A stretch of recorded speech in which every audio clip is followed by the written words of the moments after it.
La radio est un art aveugle. Yeah, it's quite cool. Et ensuite, Au début, c'était des déformations, c'était des coupures. il y avait un crocodile qui dormait dans l'herbe. Et ensuite, les bébés sages, ils s'étaient perdus. Énormément, très méchants. Bonjour et bienvenue dans l'univers sonore des interviews d'Eric Cooper. C'est quoi les interviews d'Eric Cooper ? Eh bien, c'est un podcast natif qui vous permet de découvrir virtuellement des personnes passionnantes et passionnées. Ce sont des gens que je croise et que j'interviewe parce que je me dis, il faut absolument que ces personnes que j'ai découvertes, je les fasse découvrir au monde entier, voire à l'univers. Avant de découvrir celui qui est acteur du podcast aujourd'hui, une petite citation. Aller à la messe quand on est dépressif, c'est comme aller voter quand on est communiste, ça ne sert à rien. Citation de Christophe Alévèque. Et qui est notre invité aujourd'hui ? C'est Benoît Goffin. Il vient nous parler de son premier livre paru aux éditions Weyrich, Messe amère. Benoît Goffin est historien de formation.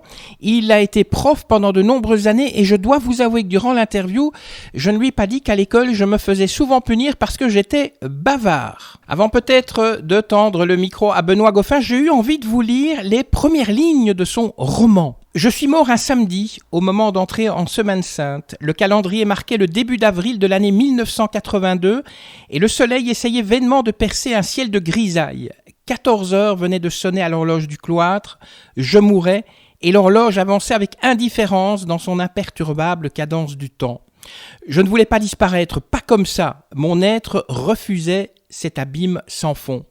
Cela me paraît si lointain aujourd'hui, comment dire ces choses après tout ce temps ?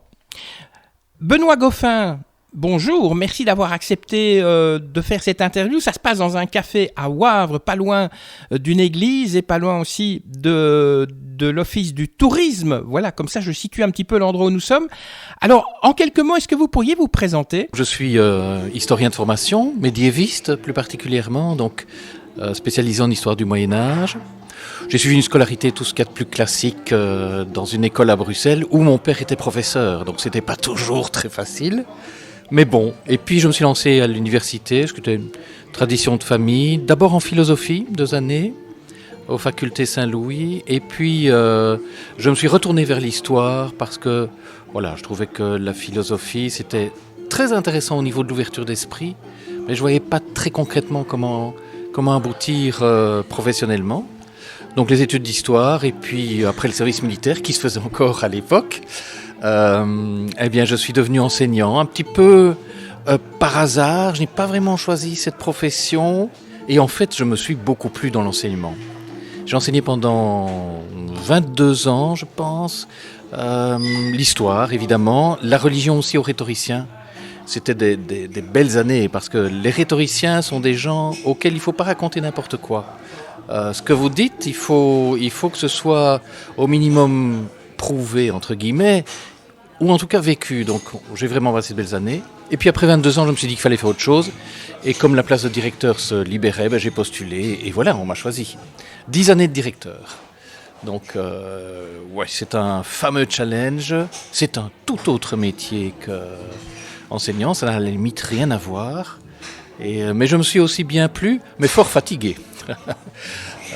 Voilà, et puis pour être tout à fait complet, depuis 10 ans je suis en traitement contre un cancer et donc lorsque le Covid s'en est mêlé, pour moi ça devenait quasi impossible de rester dans l'école qui est un milieu pathogène par excellence, donc je me suis retiré et puis j'ai 61 ans, donc le temps était bon. Pourquoi vous avez été attiré, ou pourquoi vous êtes attiré par le Moyen-Âge ? Par le Moyen-Âge. Je pense que depuis que je suis tout petit, d'abord, je jouais énormément avec des cavaliers, des chevaliers. Mes parents m'avaient offert un petit fort, un petit fortin du Moyen-Âge, et ça m'avait complètement fasciné. Et dans les propositions d'études en histoire, je trouvais vraiment que le Moyen-Âge est ce qui me correspondait le plus au niveau, de la recherche de cette période un peu mystérieuse et très mal connue, parfois méprisée. Âge moyen, dit-on, alors que je crois que c'est l'époque où vraiment se posent les éléments de notre culture. Vous venez de publier un premier roman, et c'est pour ça que je vous interviewe, qui s'appelle Messe amère. Mais en fait, l'année passée, vous avez publié une nouvelle, On ne découvre pas la couronne. Est-ce qu'il est un peu dans la même veine que Messe amère ? Alors c'est une intrigue policière également, beaucoup plus brève évidemment puisque ça tient en une 40aine de pages. Mais on est aussi conduit dans une enquête menée d'ailleurs par le commissaire Legault, qu'on retrouve dans Les Messes amères, mais c'est tout à fait un autre milieu. Je ne vais pas en dire trop parce que en 40 pages, on voit de quoi il s'agit, mais les gens qui l'ont lu et qui l'ont beaucoup aimé me disent « Ah, on ne s'attendait pas du tout à être mené dans cette intrigue ». Disons que je m'en prends un petit peu à un mythe belge, de manière, je pense, avec beaucoup de sourire, mais qui effectivement bouscule les idées reçues. Ça m'a beaucoup plu de l'écrire. Quel a été le déclencheur de votre envie d'écrire ? J'écris depuis que j'ai 15 ans, donc ça fait très très longtemps que j'écris. Je pense que j'ai toujours eu envie de fixer par les mots les choses qui me semblaient passées. Je trouvais qu'il est très important que je puisse préciser ma pensée, accrocher des événements, et surtout je crois que c'est quelque chose qu'on retrouve beaucoup dans ce que j'ai écrit, faire des portraits. C'est presque un dessin de personnalité, leur complexité, leur apparence, ce qu'ils camouflent aussi, ce qu'on ne montre pas. Et je trouvais que les mots pour ça étaient pour moi la voie royale vraiment pour y voir clair. D'ailleurs, Messes amères, c'est en quelque sorte une galerie de portraits. C'est toute une série de personnalités très fortes qui vivent des tensions, qui se confrontent, et tout ça dans un contexte monastique où il faut au contraire montrer quelque part une face lisse. La vie communautaire est une vie qui doit être équilibrée. Les conflits ne peuvent pas sortir comme ça sur le devant de la scène. Donc ça, je trouvais particulièrement intéressant. Quel est le synopsis de Messes amères ? Alors, il est construit autour de la Semaine Sainte. Donc, c'est cette semaine qui précède la fête de Pâques. Je trouvais ça très intéressant parce que c'est peut-être le moment où les rites de l'Église sont extrêmement structurés et organisés.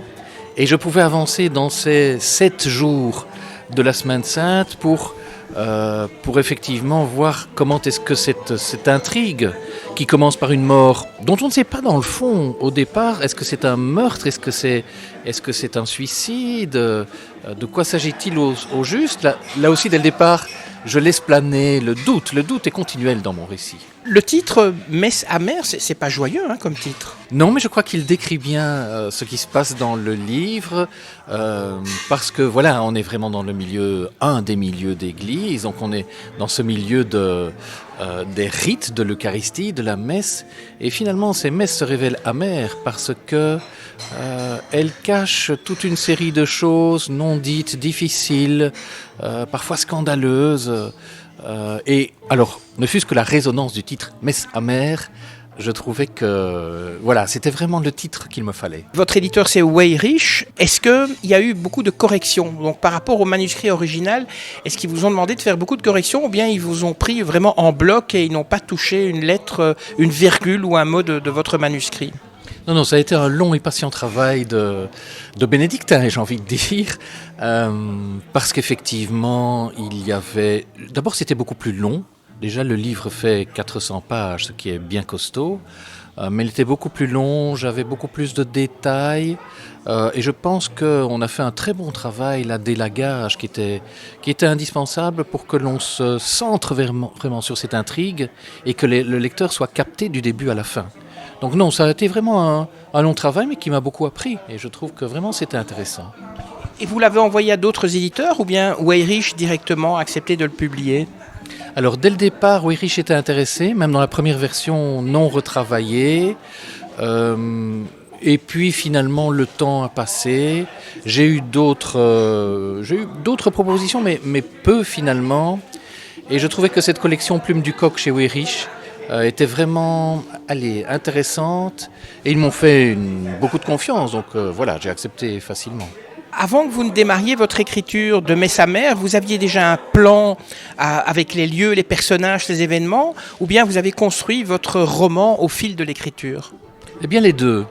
Dans le fond, j'avais effectivement le plan, j'avais cette idée de Semaine Sainte, je savais ce qui allait se passer, je savais où j'allais aboutir, encore que j'étais perplexe par rapport à la fin. Je trouve que l'amertume ne pouvait pas avoir le dernier mot.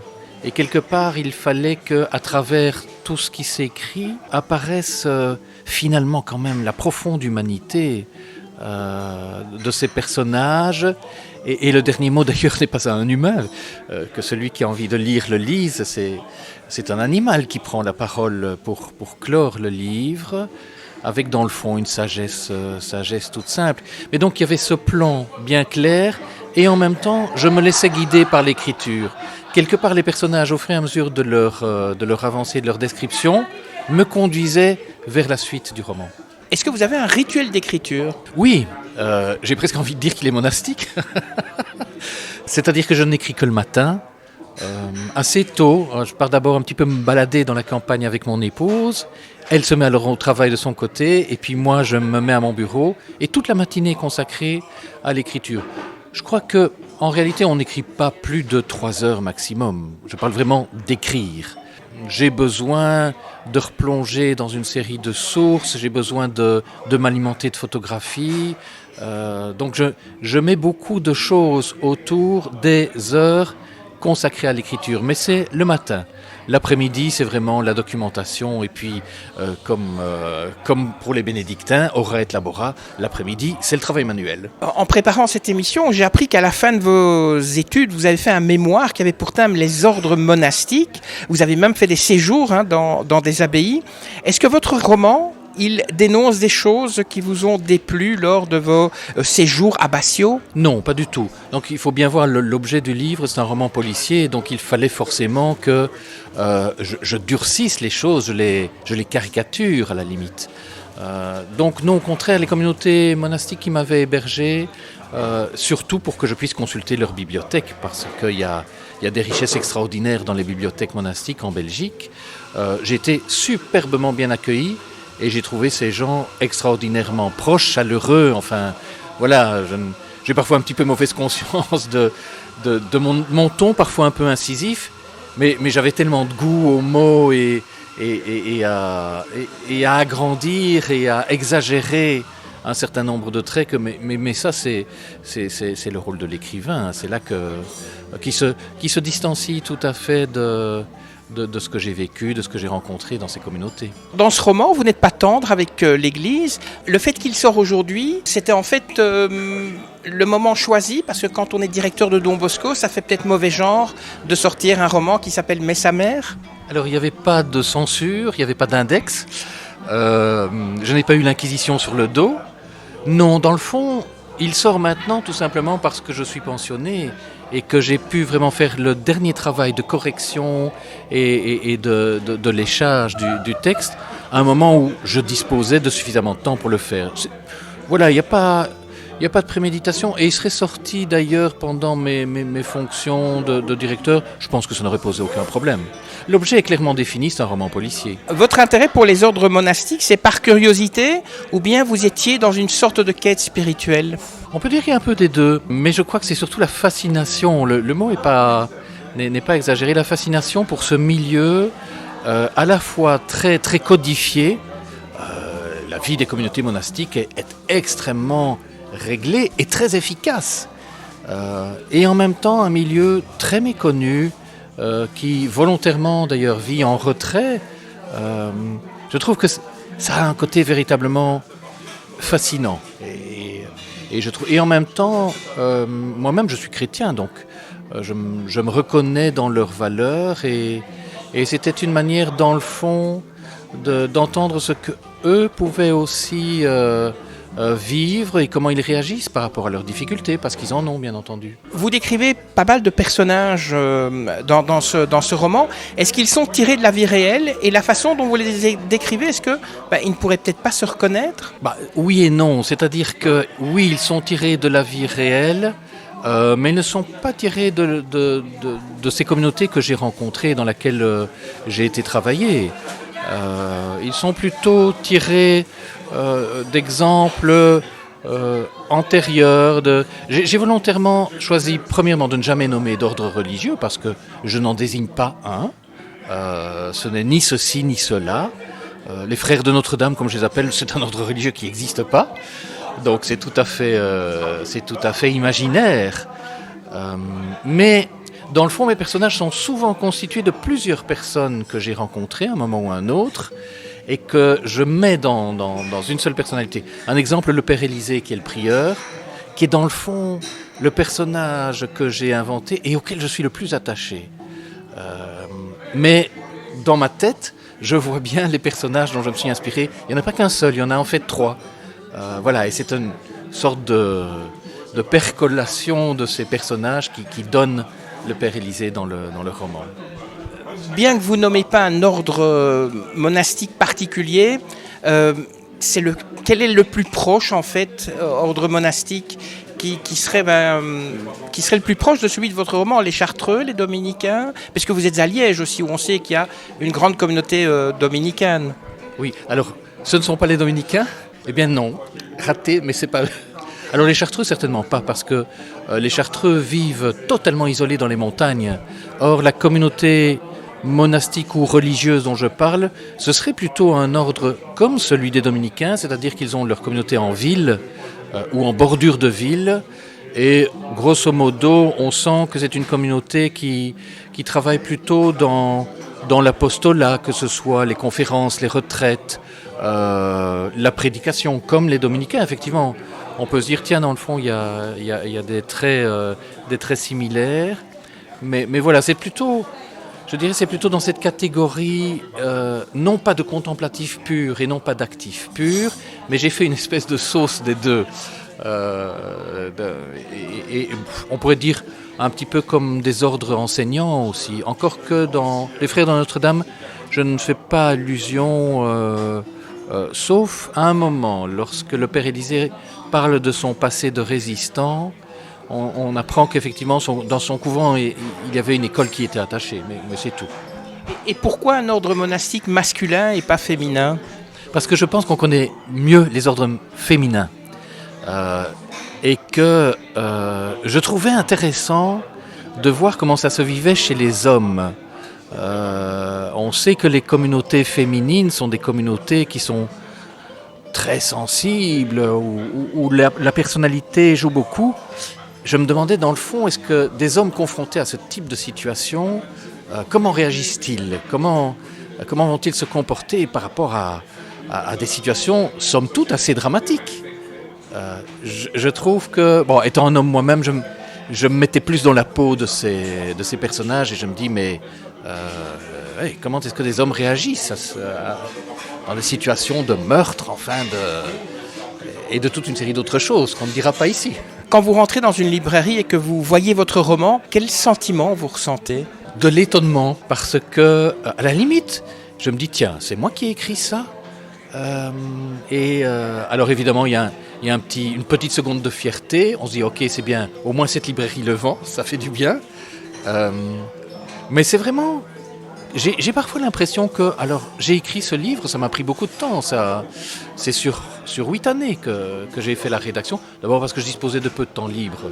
Et que je ne sais pas écrire dans un café, sur un coin de table. Il faut vraiment que je sois dans une atmosphère de silence, de calme et de longue durée, donc pendant les vacances. Mais voilà, ce livre est écrit, quelque part, il n'est plus dans mes mains, il est dans les mains du lecteur, et j'ai envie de dire, maintenant c'est l'histoire du lecteur qui commence. Et ce qui me fait évidemment le plus plaisir, c'est le retour qu'on m'en fait. Parce que c'est très particulier d'avoir écrit quelque chose qui est purement imaginaire, et vous vous rendez compte que vous en parlez avec des gens qui évoquent vos personnages. On parle de gens comme si dans le fond ils avaient vécu. C'est très particulier quand même, et très stimulant. Et vous avez eu des retours, par exemple, d'anciens élèves ou de personnes qui sont dans des ordres religieux? Alors des retours, oui, d'anciens élèves, peu. Je pense que là, il faudra un peu que je travaille ma diffusion pour peut-être les mettre au courant. J'ai eu des retours d'anciens collègues, de professeurs, de communautés religieuses. Alors Maretsu a pris mon livre pour le vendre dans son magasin. Ce qui était amusant, c'est que j'ai rencontré le bénédictin qui gère le magasin.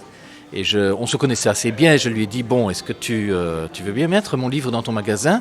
Mais je lui ai dit, mais lis-le d'abord.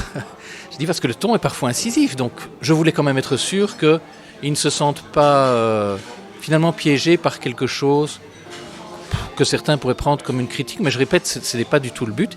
Il l'a lu et il m'a dit, mais non, mais vraiment, d'abord, ça m'a plu. Et puis j'ai trouvé extraordinaire qu'il me dise, mais tu sais, ce que tu racontes, c'est la réalité. Et je trouvais ça quand même très intéressant de sa part et très, très, très humble dans le fond. Est-ce que vous allez continuer à écrire des livres ? Oui, alors le deuxième est déjà écrit. Il est chez l'éditeur Weyrich, sans aucune promesse pour l'instant d'édition, donc il faut qu'il le lise évidemment. Il est un écho du premier. J'ai repris justement ce personnage du père Élisée, dont on sait qu'il est exilé un peu brutalement, et il est quelque part, il se retrouve en ermitage, dans la région de Malmedy, qui est aussi une région que je connais très très bien. Et il exprime un petit peu ce qu'il y vit, et il y vit évidemment des choses absolument invraisemblables. Donc voilà, le deuxième est écrit, je suis dans un troisième roman alors qu'il n'a plus rien à voir, je quitte les ordres. Et là, je travaille 4 personnages durant la Première Guerre mondiale. Peut-être aussi un peu ma fibre d'historien qui me titille. Et voilà.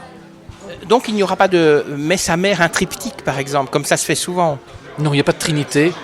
Donc, voilà. Je trouve que ce que j'avais envie d'écrire a été fait dans ces 2 romans. Et voilà, il faut changer d'air aussi un peu à un moment, il faut labourer d'autres terres et je trouve que ça me passionne de retravailler cette Première Guerre mondiale aussi. Merci Benoît Goffin d'avoir accepté de répondre à mes questions. Je rappelle donc, votre premier roman s'appelle Messe amère, Messe avec un S, et est publié aux éditions Weyrich. Si vous souhaitez en savoir plus, n'hésitez pas à consulter le site de l'éditeur www.weyrich-édition.be, Weyrich, W-E-Y-R-I-C-H. Avant de vous quitter, vous les auditeurs, comme d'habitude, je vous demanderai, si vous avez aimé ce podcast, de le partager avec vos amis, de faire un petit commentaire aussi, ça fait toujours plaisir.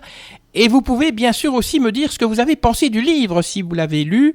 Là aussi, c'est important pour moi, comme ça, je sais que vous et moi, nous partageons les mêmes goûts, parce que moi, je trouve que c'est ce qu'on appelle en anglais un page turner. Donc, c'est un livre, on a difficile, une fois qu'on commence à le lire, on a difficile à s'arrêter. Bien, allez, je vous laisse. Merci de votre écoute, merci de votre fidélité depuis de nombreuses années. Je vous quitte, je vous retrouve très bientôt.